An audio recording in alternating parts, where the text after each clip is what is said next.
This presentation looks at the problem of detecting small moving targets in digitized sensor images. In particular, it is concerned with detecting these targets under extremely unstable conditions, such as when the sensor, or the vehicle carrying the sensor, is moving. This problem is somewhat analogous to watching a movie filmed from within a moving car on a very bumpy road. If the camera is shaking around too much, it can become very difficult to see what is going on. A sensor is like a camera. If it moves too much, its images, like the pictures in the camera, become distorted and smeared. If the purpose of the sensor is to watch for moving targets, then this instability, known as jitter or drift, could allow these targets to pass through undetected. This thesis will show that by measuring the jitter in the images, and then using a combination of bilinear interpolation and resampling to remove the jitter, thus stabilizing the background, that the probability of target detection will be greatly improved in very unstable sequences, and that many targets that were previously undetectable will now leave very strong tracks.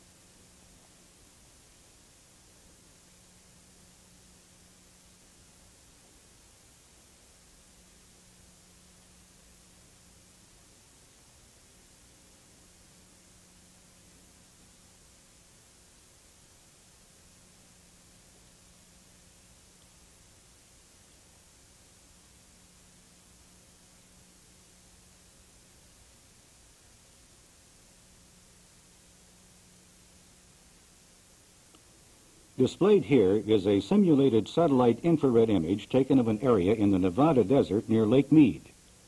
Because of the distance, little detail except for the shoreline is actually visible. If we zoom into a part of the shoreline in the image, we can see that the image is actually composed of many solid squares of various shades of gray or intensities. Each square represents what is known as a sample or pixel of the image.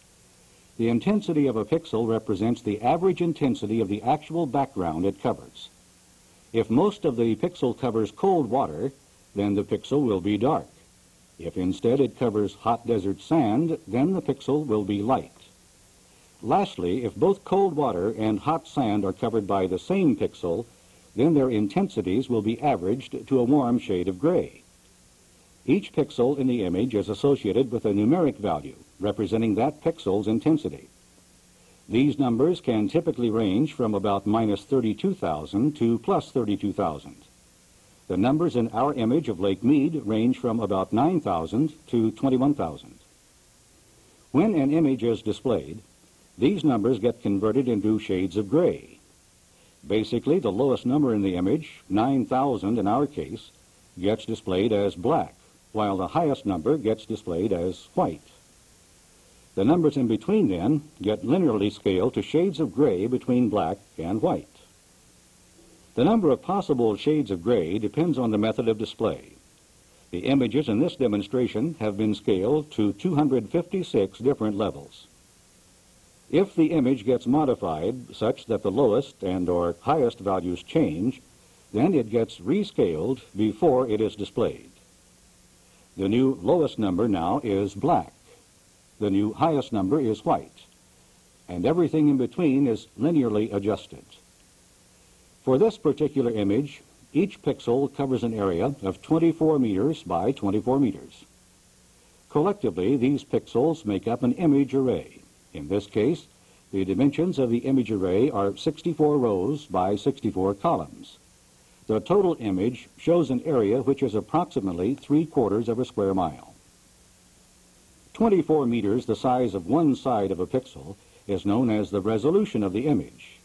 In other words, the smallest detail that can be seen or resolved in this image must be at least 24 meters across. Anything smaller would just blend in with the pixel. Note that a small aircraft, such as an F-4, is normally not this large. Let's zoom in on just one pixel and see what the image resolution means to us when an F-4 flies through. On the left, we now see a single pixel greatly enlarged. Clearly, it's just a solid shade of gray. On the right, we see a scale drawing of an F-4 aircraft. The F-4 is 19.2 meters long, which is slightly shorter than the 24-meter length across the pixel. If we superimpose this drawing of an f4 over the pixel, we see that it fits completely inside. As a result, all of its detail will blend into the background, and again, all we are left with is the solid shade of gray. If the target is smaller than a pixel, how then can we detect it? We can detect it because it moves, and as it moves, it shows us its path. Of course, as was shown earlier, if these were real images, we would never see the f4 as it is shown here. It would appear instead like the sequence on the right. Even though you can't actually see the f4 in this sequence, you can clearly see that something is moving.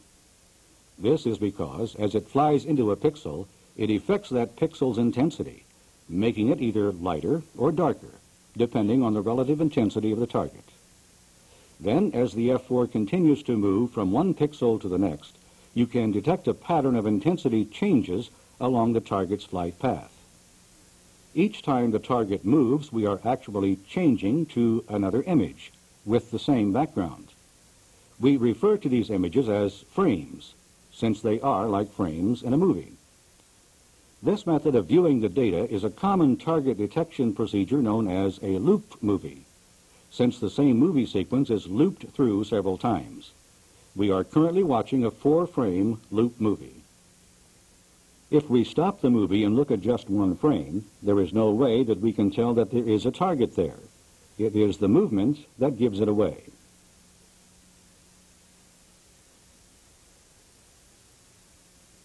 Notice that in each frame, the target just happens to be located totally within the boundaries of the pixel. This means that all of the target's signal, or energy, is averaged into the same pixel. This, of course, is not always the case. Often the target will be overlapping into other pixels. How will this affect the target's detectability? If the target is overlapping into other pixels, then only part of its energy gets averaged into each pixel it overlaps. In other words, the target's energy gets split up. As a result, the intensity change is not as apparent, and the target is, therefore, more difficult to detect.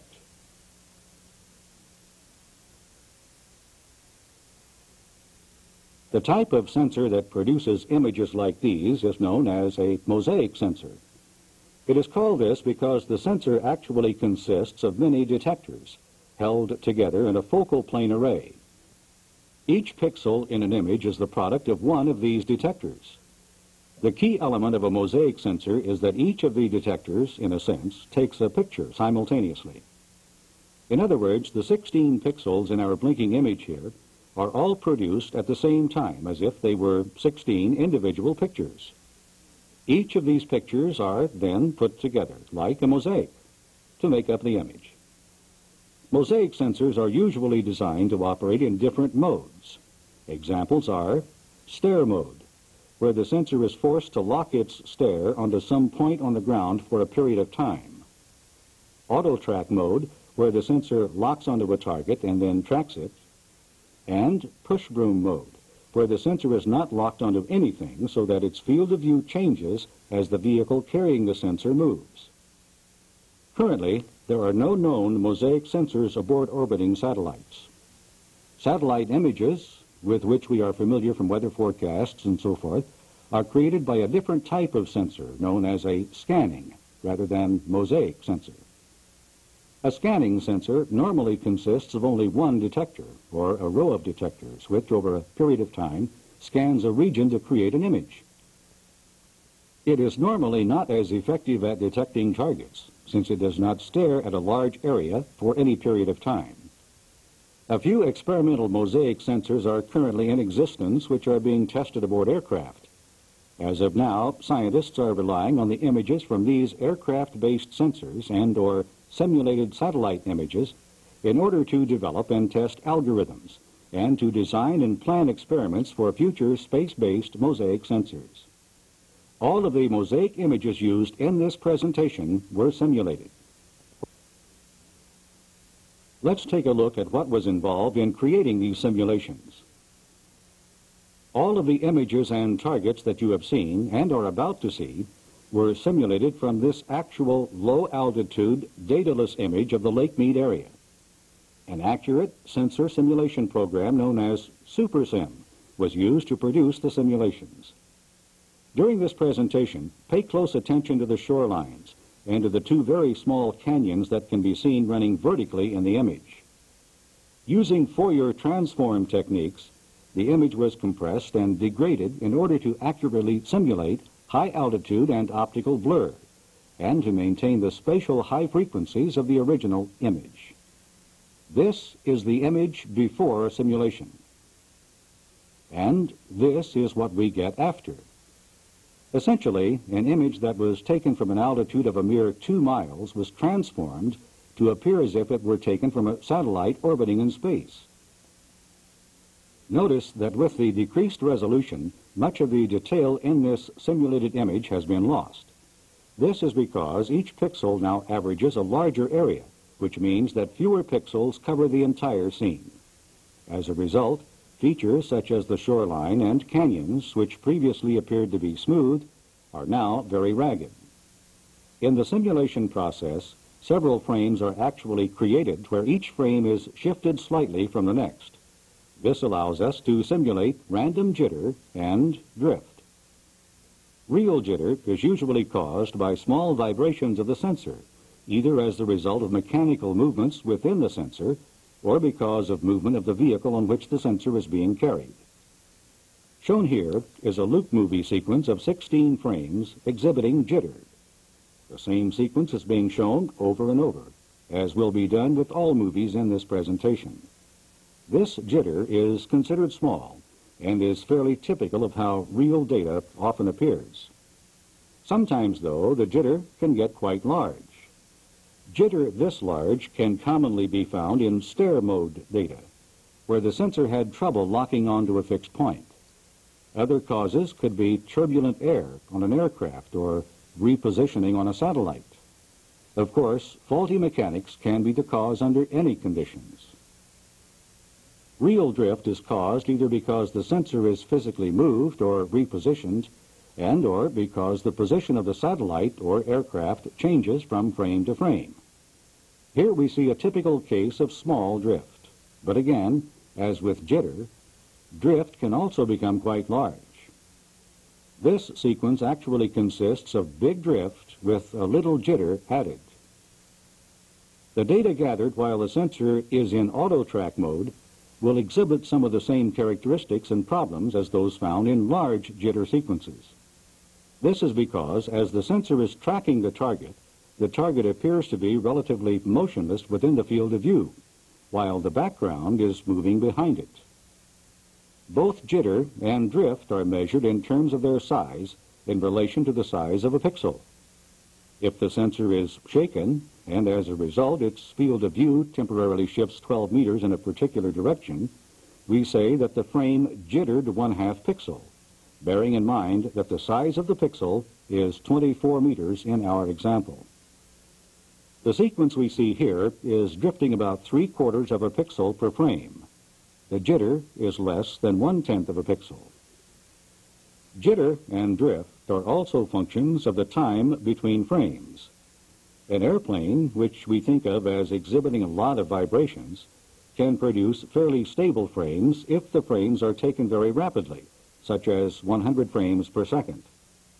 On the other hand, a satellite, which we think of as being very stable, might produce frames with significant drift if the time between frames is long, say 10 seconds. As we will see later, large shifts, usually exceeding 1/2 a pixel, can be very destructive to the signal coming from a target. The next step in the simulation was to add a small moving target representing an F4. The size, shape, intensity, and velocity of the target, the size and intensity of each pixel, and the jitter and drift of the frames were all taken into account for the target simulation. Looking carefully, the target can be seen moving from left to right across the middle of the image. A smear factor was even modeled in the simulation. Smear is analogous to the effect created when a photographer uses a slow shutter speed to take a picture of something moving very quickly. The object that is moving gets blurred or smeared in the photograph. Lastly, random Gaussian noise was added to model flaws in the sensor. If you look closely, you can see that the pixels in these images seem to be twinkling. In real images, this is caused by electronic instability in the sensor. The specifics of the simulations are shown on this chart. All of the target detection procedures described herein were also performed and tested on actual mosaic sensor data with real targets. This data, though, is not available for publication. The results of these tests were consistent with those obtained from the simulated data presented in this report. Let's take a closer look at the target detection process and demonstrate the problems that occur when background, jitter, and drift become extreme, the focal point of this thesis. Displayed here is a short loop movie showing a sequence of 16 perfectly stable frames with no jitter or drift. The target can be seen moving from right to left in the lower part of the frame. The two dark areas at the top and left are small parts of the Lake Mead shoreline that just barely fell within the field of view. Next, we see the same sequence, but with a small amount of jitter added. The maximum jitter in the frames is approximately 0.5 pixels. In other words, the frames never shift more than half a pixel at any one time. It is still possible to see the target. Finally, we again see the same sequence, but this time with a large amount of jitter, up to 3.5 pixels per frame. Notice now that it's difficult to tell whether the target is still there or not. It's there, but the changes in the background make it almost impossible to see. As we will now see, conventional target detection methods will completely miss this target because of the large jitter. The basis of any target detection method is an algorithm designed to enhance the data in order to increase the target's signal-to-noise ratio. Many algorithms for this purpose have been proposed and tested. Previously, though, none that are known have been able to detect weak targets in high jitter data, such as our last sequence here. The purpose of this report is to present a new algorithm called background stabilization, which can detect these targets. Before we actually introduce background stabilization, though, let's first look at another enhancement algorithm known as frame-to-frame differencing and see how well it can perform on these three sequences. Frame-to-frame differencing is probably the simplest and most commonly used method for enhancing targets. When appraising the effectiveness of other enhancement methods, frame-to-frame differencing is usually the standard of comparison, as it will be here. Frame-to-frame differencing means the pixel-by-pixel subtraction of one frame from another, resulting in a new frame which shows these differences. The basic principle of differencing is that if two frames are identical, then subtracting them will result in a new frame of all zeros. On the other hand, if a couple of pixels change from one frame to another, such as a target that has moved during the time between frames, then these pixels won't subtract to zero, but to some other value, which will now be easy to detect amongst all the zeros. Unfortunately, if a lot of pixels change, such as what happens if one frame is shifted from the other, then the resultant difference frame will be comprised of many different values, rather than mostly zeros, and may be useless for finding the target. In the diagram shown here, each grid represents an image frame, such as the Lake Mead scene, while each square within the grid is a pixel of that frame. In this case, the frames are only 5 rows by 5 columns in size. The numbers shown inside some of the pixels in the top set of frames indicate the intensity or gray level of that pixel. A high number would indicate that that pixel is light or high intensity, while a low number represents a dark or low intensity pixel. The bottom row of frames shows how these numbers translate into shades of gray. When we difference these frames, each pixel in one frame is subtracted from the corresponding pixel in the other frame to produce the corresponding pixel in the new frame. For example, if a particular pixel has a value of 95 in the frame on the left, and the same pixel has a value of 15 in the next frame, then the difference will be 95 minus 15, which equals 80 in the difference frame. Recall from our earlier discussion on image scaling that when an image is modified, it gets rescaled for display. This is true with our difference frames. Numbers in a difference frame tend to range from negative values to positive values, which are approximately equal in magnitude. Ideally, the mean average of the difference is 0. This means that the difference frame is now scaled between different values than were our original frames. This can cause some confusion when looking at the frames.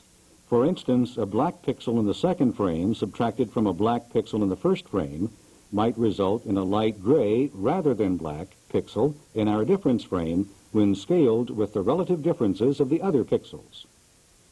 When we want to difference several frames, such as the sequence of 16 frames of Lake Mead shown earlier, each frame is differenced with frame 1. So frame 1 minus frame 2 produces differenced frame 1. Frame 1 minus frame 3 produces differenced frame 2, and so on. We end up with one less than the number of frames we started with. Since we had 16 original Lake Mead frames, we will have 16 minus 1, or 15 difference frames.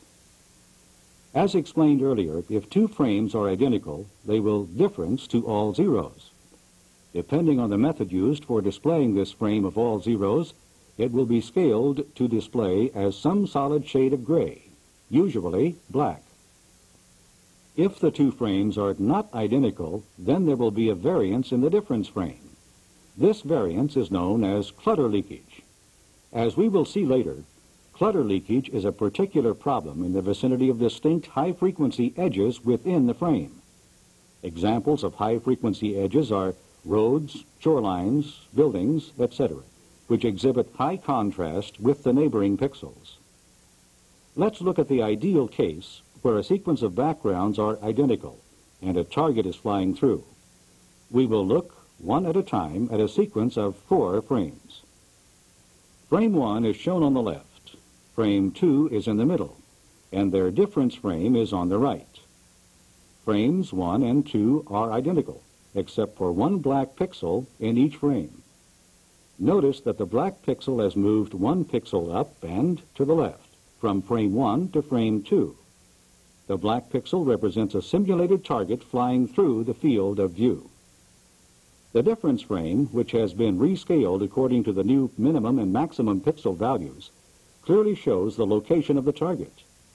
The black pixel, the lowest negative difference, shows the position of the target in frame 1, while the white pixel, the highest positive difference, shows the position of the target in frame 2.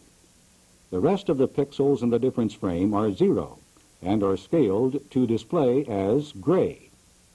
Now let's advance to frame 3 of the sequence. Again, frame 1 is shown on the left, but this time frame 3 is shown in the middle. Notice that the target has moved another pixel up and to the left. As can be seen, this movement is also reflected in the difference frame, which is on the right.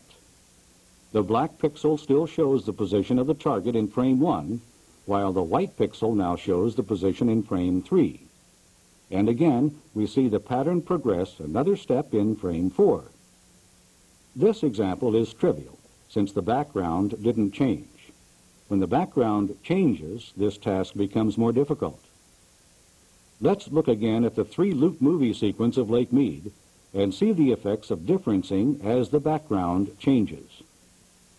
The loop movie on the left has 0 background change. The loop movie in the middle exhibits a small background change, jitter, and the loop movie on the right demonstrates a lot of background change. Let's look at the sequence of difference frames created from the no jitter case on the left. As predicted, the background differences to a solid shade of gray, and the target stands out clearly. Again, this case is trivial since there was no background change. Notice, by the way, how the shape of the target changes as it moves. This is caused because the target, at times, overlaps into other pixels. As a result, its energy gets split up. The difference sequence of the small jitter frames shows the clutter leakage phenomenon. Notice in particular that the high frequency or high contrast areas of the original scenes, such as the shorelines and the small canyons, leak through the most strongly. Even with jitter up to 0.5 pixels, the detectability of the target was still increased by the differencing. Finally, displayed is the result of differencing the big jitter sequence.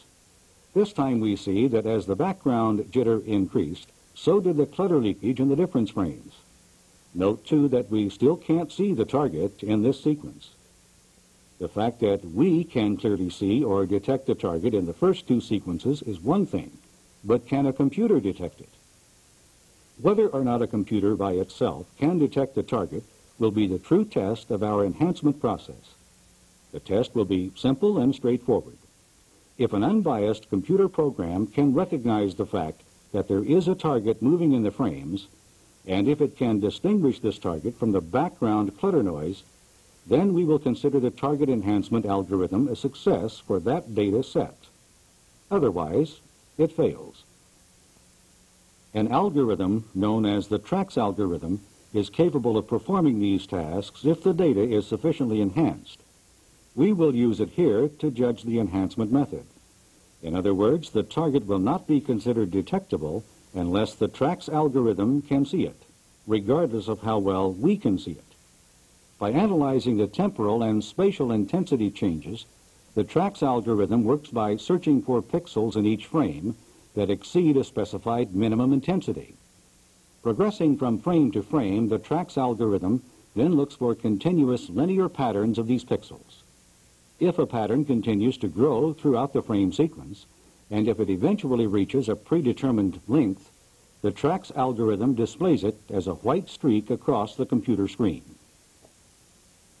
Shown here is a demonstration of how the TRACS algorithm works. On top is a two-frame sequence of enhanced frames showing a target moving from one position to the next. On the bottom, the TRACS algorithm creates a black and white image which plots this path. As the target progresses in subsequent frames, the TRACS algorithm continues to build the track. Because the final TRACS image consists of only two different intensities, black and white, the computer can now easily identify the target track. In cases where enhancement was insufficient, and as a result, clutter leakage is extreme, the TRACS algorithm may be misled to follow false tracks. When the TRACS algorithm first begins analyzing a sequence, it will usually attempt to follow several false tracks. But these should be eliminated as more information becomes available in subsequent frames. Ideally, only the true target will have had the consistent strength to remain once the entire sequence has been analyzed. If false tracks remain at the end of the sequence, then the target is considered undetected. Let's apply the TRACS algorithm to the Lake Mead data that we have already differenced and see how it performs with the different levels of clutter leakage.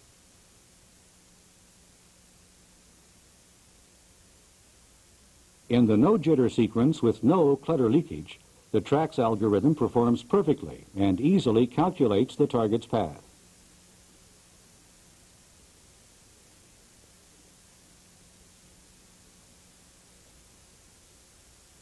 Even with a small amount of clutter leakage, the TRACS algorithm still manages to build a track that is very close to accurate.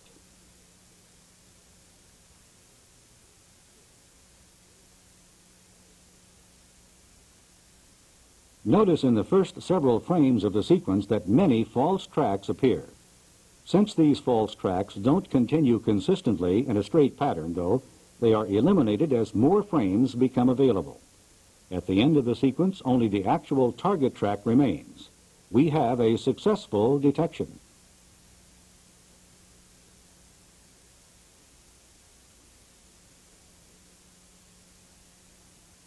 As predicted, the TRACS algorithm was unable to detect any sign of the target in the big jitter sequence after it was differenced. In fact, it calculated that some false tracks looked more like the target than the real thing, and wrongly determined them to be targets. Although we can't see the target in the original big jitter sequence, it is there. As was shown in the no jitter and small jitter sequences in a relatively stable background, the target was strong enough for detection. But when the jitter got too large, the target's signal was overwhelmed by the clutter noise, and simple frame-to-frame differencing was unable to bring it out. What if we had a way to remove the jitter and make the background stable before we difference the frames? This should reduce the clutter leakage in the differences and thus increase the target's signal-to-noise ratio. Would we be able to detect it then? This thesis will show that background stabilization will make this target detectable. We can't make it as strong as the no jitter case, but it can be made more detectable than it was under the small jitter conditions.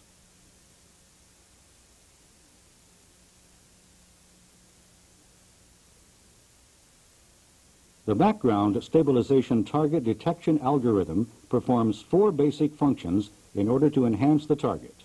1, it measures the frame-to-frame jitter. 2, it removes or corrects for the jitter.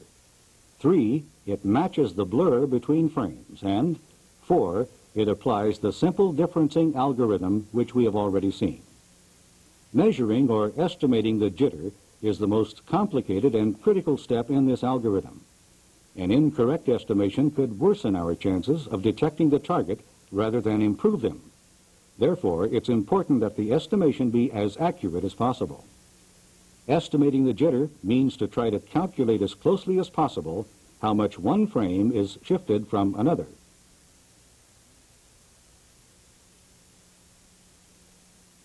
If the shift is greater than 1 pixel, as we have here, we say that it is multi-pixel shift. If it is less than 1 pixel, we say that it is sub-pixel shift.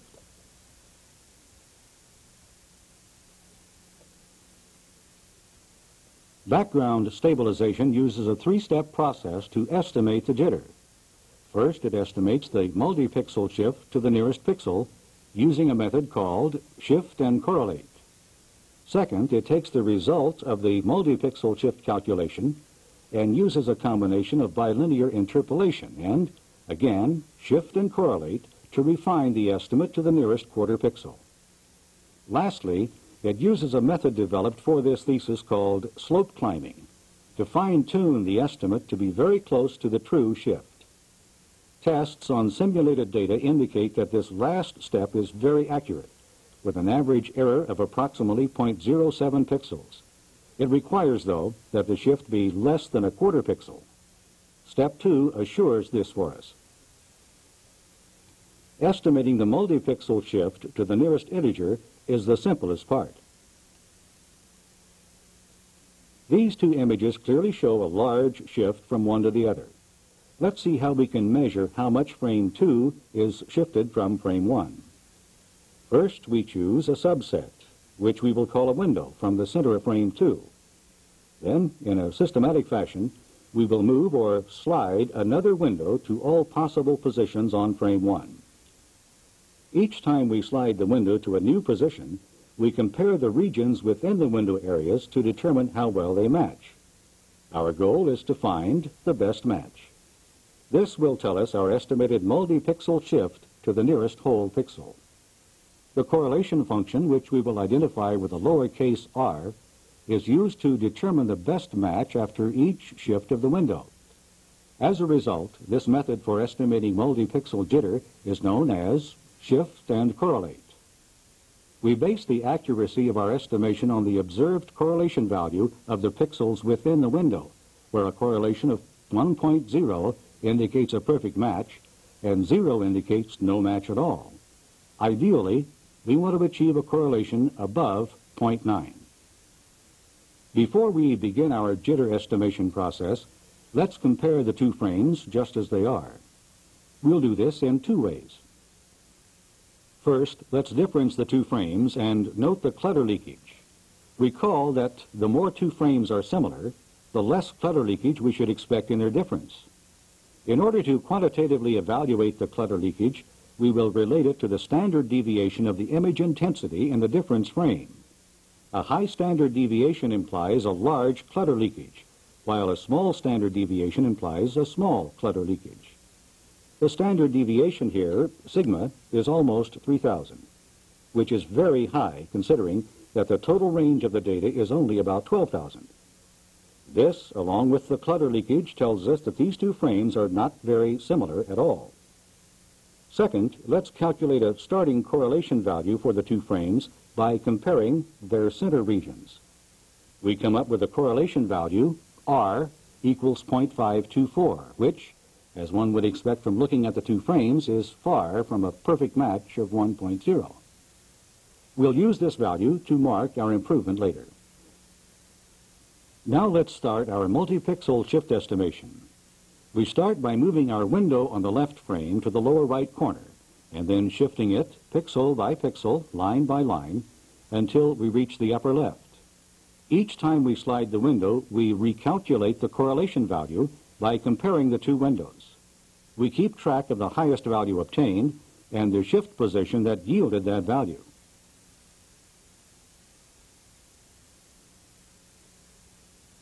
When we get done, the shift of the position that had the highest correlation, R, tells us the approximate shift between the two frames to the nearest pixel.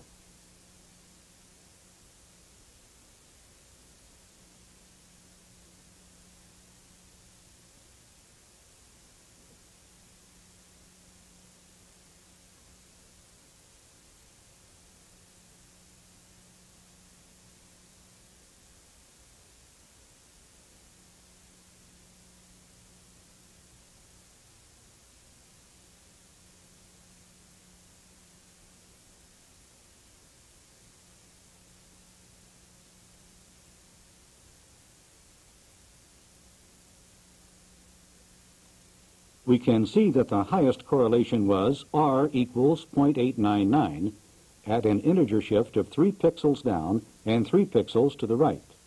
Notice the similarity in the two windows when we shift it to this position. Once we have the integer shift estimated, we can correct it by merely getting rid of the excess 3 rows and columns in frame 2. And then moving the origin 3 lines up and 3 pixels to the left. If we throw away the opposite rows and columns from frame 1, we then have two nearly identical images.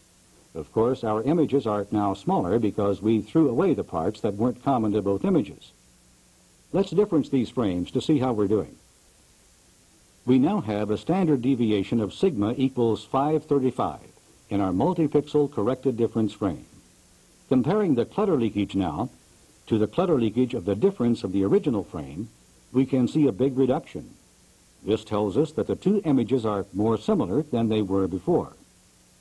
We still have to do better, though, if we want to detect small, weak targets. We also need to calculate the fractional part of the shift, the subpixel shift. Estimating subpixel shift is considerably more complicated. A paper entitled Subpixel Image Registration by Kwai-Tan provides a complete analysis of various methods which have been proposed or which are in use to measure these small shifts. The second step of the estimation process used for background stabilization is a method Tan calls intensity interpolation. He claims an accuracy of down to 0.05 pixels, but admits that it is very time-consuming in order to achieve this accuracy.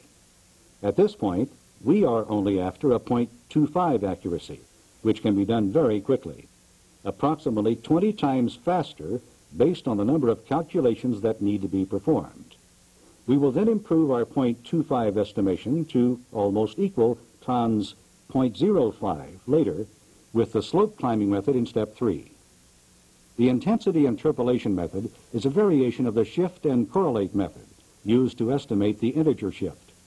The difference is that at each pixel step, we do several comparisons instead of just one.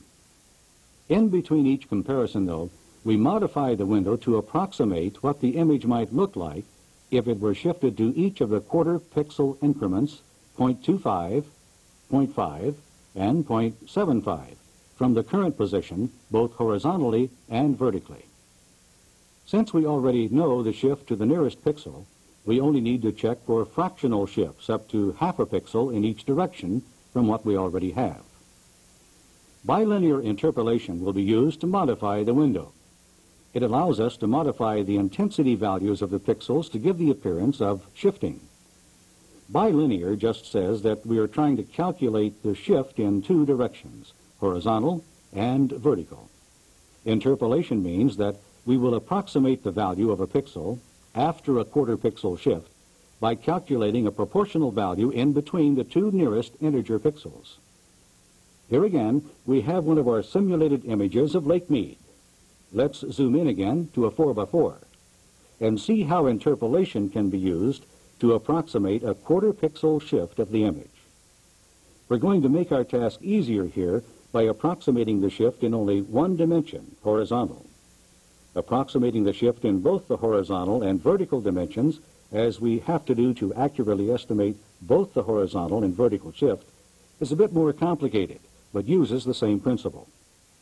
First, let's view this image as numbers rather than shades of gray. We'll perform the calculations on the pixel in the second row, third column. It currently has a value of 16,054. Remember that the intensities of this image are scaled such that pixels with values in the 9,000s display as black, while pixels in the 20,000s display as white. Values in between are linearly scaled to the various shades of gray. If a real image is shifted to the left, that means that the sensor moved to the right. In this case, the sensor, which is currently seeing the shoreline in our selected pixel, would see more water and less land after a quarter pixel shift. We would expect then that the pixel would become darker and that its numeric value, now 16,054, would become something less. The pixel to the right of this pixel, which has a value of 9,838, will also play a part in the interpolation. To calculate the new value of our sample pixel, in order to approximate a quarter pixel shift, we interpolate by simply taking 1/4 of the pixel on the right, add it to 3/4 of the selected pixel, and the result is the new interpolated value. In this case, the new pixel value would be 14,500.25, which we round off to 14,500. As predicted, the new value of 14,500 is somewhat lower than the old value of 16,054, thus approximating the pixel averaging more water than before. As a result, the pixel is now darker. If we perform this same calculation to every pixel in the image, we will cause the whole image to appear as if it moved a quarter of a pixel to the left. Let's watch this happen. Here we see the image before the approximated shift, and this is the image after the shift. If we want, we can continue to recalculate the interpolations over and over to approximate drift.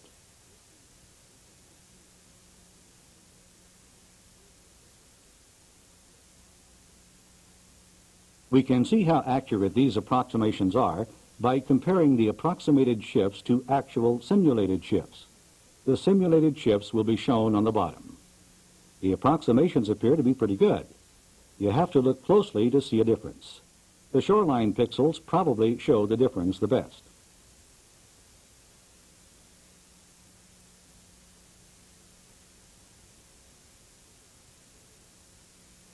If we go back to the full frames, we again see that the approximation of shift is pretty accurate. The approximated shifts are on top, the simulations are on the bottom. If we look closely, we can see a problem caused by interpolation. Notice how the interpolated frames seem to blur while the images are shifting. This is an artifact of the interpolation method, and it will cause us trouble later. The blur is the worst when the frame is interpolated half a pixel. There is no blur when the interpolation is integral. Here again are the two frames which we corrected earlier for multi-pixel shift. Getting back to our problem of estimating the subpixel shift to the nearest quarter pixel, we now simply take frame 2, which has already been estimated and corrected to the nearest pixel, and interpolate it at quarter pixel increments in order to refine our estimate. To do this, we again create a window in each frame in approximately the same location in the center. Using interpolation this time, we approximate all of the different quarter pixel shift positions up to 3/4 of a pixel from the center of frame 2 and correlate it to the window in frame 1. As was previously pointed out, since we already assume as a result of the multi-pixel correction that we are within 1 pixel of the true shift, it is not necessary to interpolate more than half a pixel in either direction. We go 3/4 just to be safe. Each time we see the window in frame 2 change, it is being interpolated to another 1/4 pixel increment. The interpolation increment that yields the highest correlation gives us our new refined shift estimate.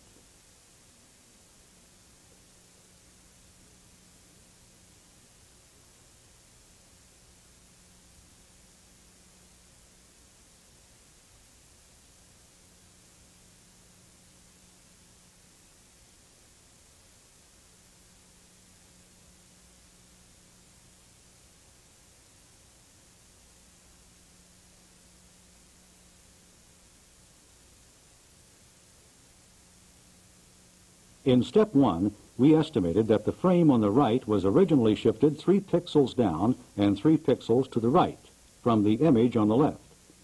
With step 2, we can now improve our estimates to -3.25 and -3.00 respectively.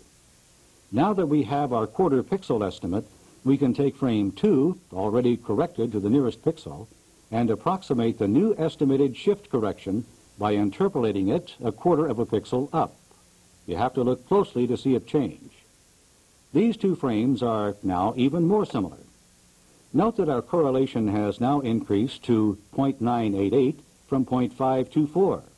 Remember, 1.0 is perfect. If we difference the two frames, we can see that the clutter leakage and standard deviation have been reduced even more compared to the differences obtained earlier in our estimation process.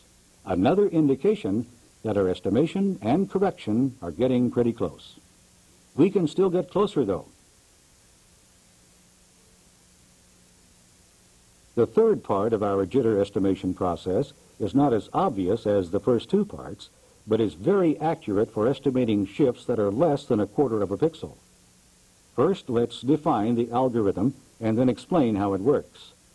The slope climbing algorithm relates the spatial intensity slopes across each pixel in frame 1 to the change of intensity of each pixel from frame 1 to frame 2 into a set of simultaneous linear equations. The solutions of these equations will yield a pair of best fit shift values, which closely estimate the shift between the two frames. Let's first see what we mean by the spatial intensity slopes in frame 1. Each pixel in an image has an intensity, and this intensity changes from pixel to pixel.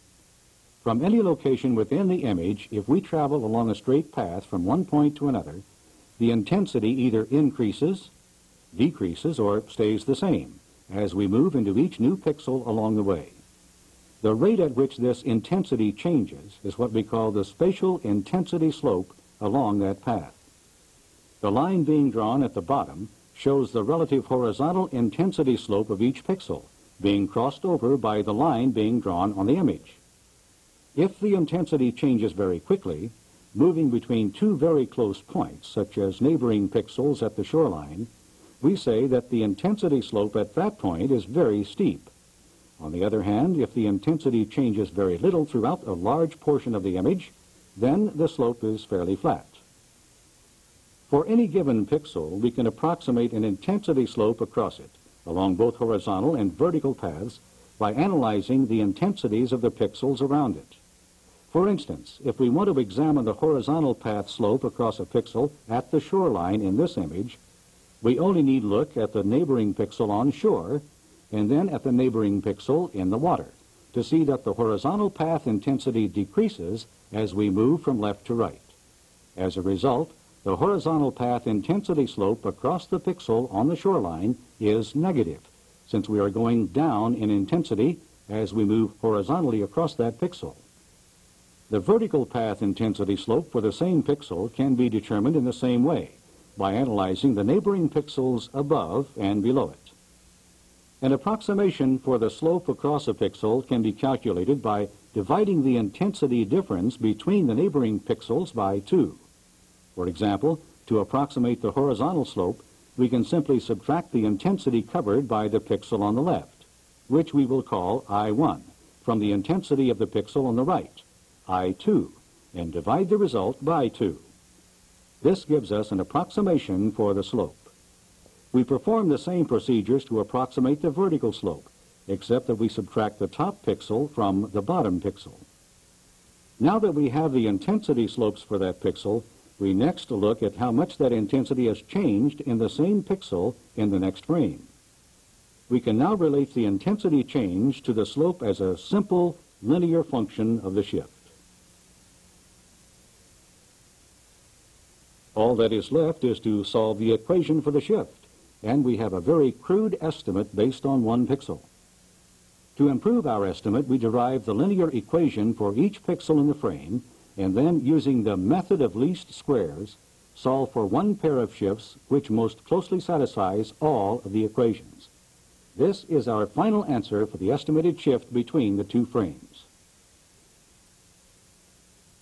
Here again we have our 2 frames which we have previously registered to within 1/4 of a pixel. If we apply the slope climbing algorithm to these 2 frames, it tells us that they are shifted from one another by approximately minus 0.053 pixels vertically and plus 0.129 pixels horizontally. This, combined with the results of the intensity interpolation and multi-pixel estimations, adds up to a total of minus 3.303 vertically and minus 2.871 horizontally from the original frames.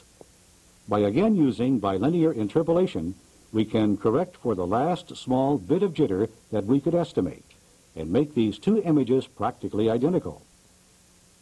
This final correction is so small that it will be difficult to see. Watch as we make the correction in frame 2. As was already mentioned, the slope climbing algorithm has proven to be very accurate at estimating the shift. Based on extensive tests performed on simulated data where known shifts ranged up to 0.25 pixels, this algorithm usually produced estimates within 0.1 pixels of the true shift.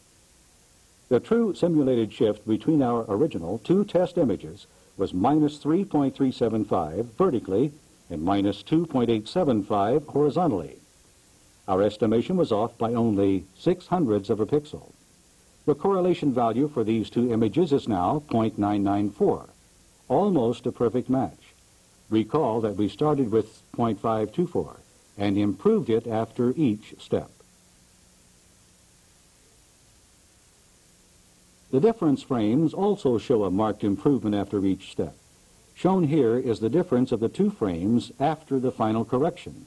The clutter leakage and standard deviation are now very small compared to what we started with.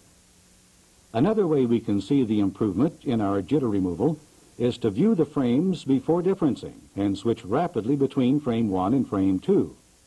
As the jitter removal gets more accurate, we should see less change frame to frame. Here we see 4 copies of frame 1. And here is frame 2 for each step along the way. We will now switch back and forth rapidly between the 2 sets of frames, and the improvement should be very noticeable.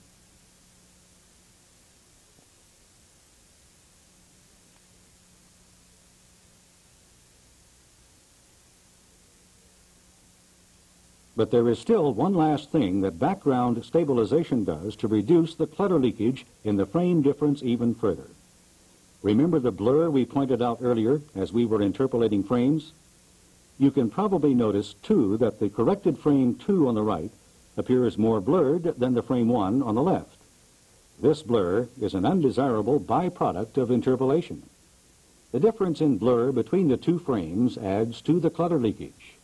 Ideally, it would be nice if we could now remove the blur from frame 2 to make the 2 frames more similar, but this isn't possible because too much information was lost during the interpolation. We can, though, degrade frame 1 to make it appear more blurred, thus making the 2 frames more alike. We can do this by applying an equal amount of interpolation to frame 1 as we did to frame 2, so that the frame does not appear to shift, though, as we interpolate it in opposite directions at the same time. This gives us the effect of blur without the effect of shift. Watch frame 1 closely as we use this method to blur it, similar to frame 2. There is now little difference between the two frames. It might be argued that blurring frame 1 will also weaken the target that we are trying to detect. This is true, but since we will be differencing all of the frames in the sequence with frame 1, we really don't care if the target is in frame 1 or not. In frame 1, we care only about the background. By blurring frame 1, we actually make the target seem stronger in the other frames because the background cancels out better in the difference. After blurring, our frame correlation has now improved from 0.994 to 0.998. As expected, our difference has also improved. On the left is the difference after jitter correction, and on the right is the difference after adding the blur. Our standard deviation has now decreased to 182, and the clutter leakage is almost non-existent. We've come a long way since our original frames.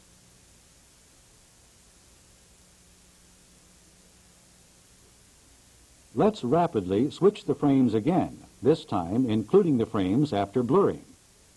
Notice how each time we improve the jitter estimation and removal, that the change between frames 1 and 2 becomes less, and after blurring frame 1, we hardly see a change at all. We have taken two very shifted frames and made their backgrounds almost identical. As a result, the clutter leakage in their differences is very small. Now that the backgrounds cancel out so well in the differences, anything else in the scene, such as a target, should appear very strong. This completes the background stabilization process.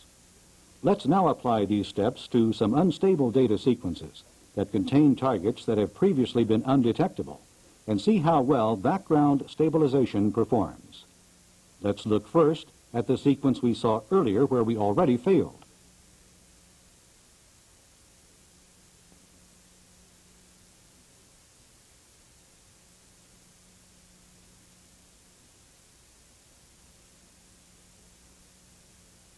Displayed here are the three loop movie sequences on which we previously demonstrated the target detection process.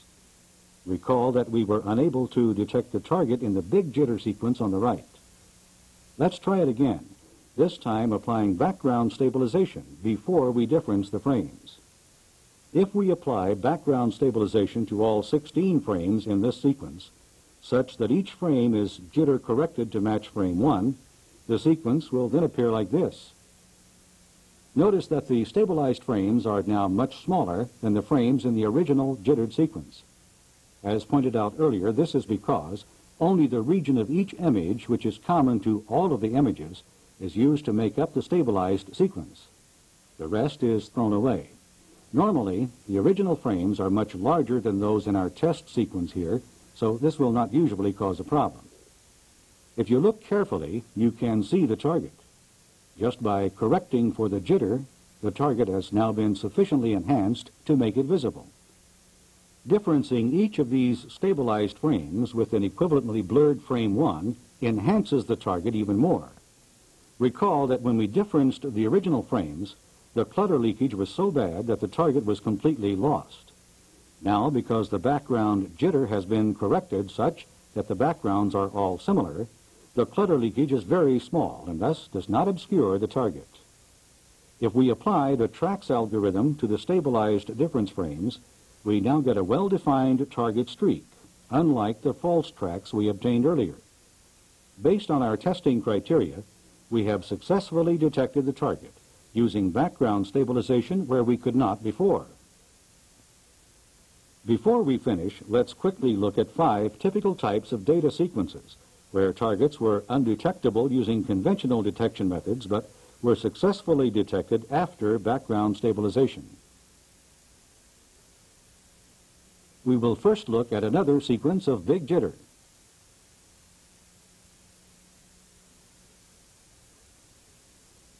Although we have already demonstrated success with big jitter, this sequence is a bit more realistic since we have larger frames and more clutter. This will make it a more difficult test than our other demonstration sequence because there is now a greater likelihood that false tracks can appear along the shorelines and canyons. First, we correct for the jitter.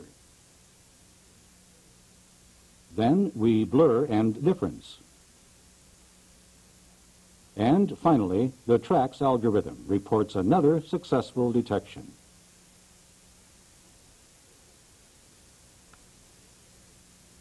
Our second typical sequence is an example of big drift, where the target is moving in the same direction as the drift.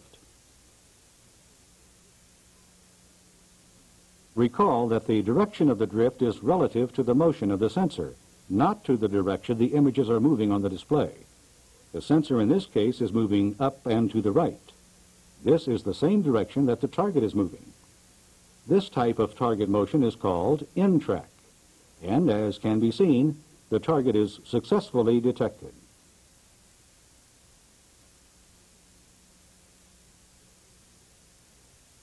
Case 3 is another example of big drift, but with the target moving in the opposite direction. This type of target movement is called minus track. The target is moving in the opposite direction from which the sensor is drifting.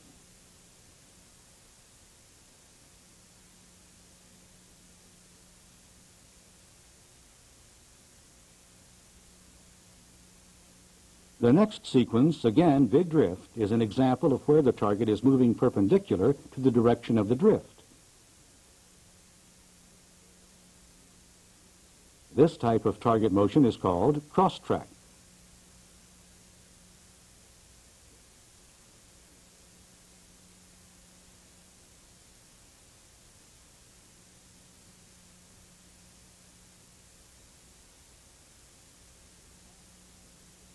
This last sequence is a special case known as auto-track.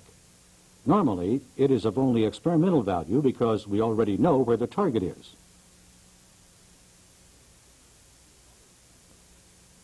Auto-track data is similar to the big drift in-track sequences, except that the sensor is locked onto the target. As a result, the target appears to be motionless in the frames, while the background moves by. Even strong targets are difficult to detect in sequences such as this, since the target cancels out with itself in the difference. In other words, if the target is in the same position in 2 frames, it subtracts to 0. That's what we want the background to do, not the target. By stabilizing the background, we, in effect, cause the background to stand still and make the target move. Now, with the combination of a stationary background and a moving target, we can successfully difference the frames and detect the target. Problems encountered in trying to detect targets in auto-track data is what originally prompted the idea of background stabilization. This presentation has shown that target detection is still possible in data sequences with large frame-to-frame shifts. As has been demonstrated, if the unstable frames are resampled in order to make their backgrounds appear stable, then it is possible that the targets can still be enhanced.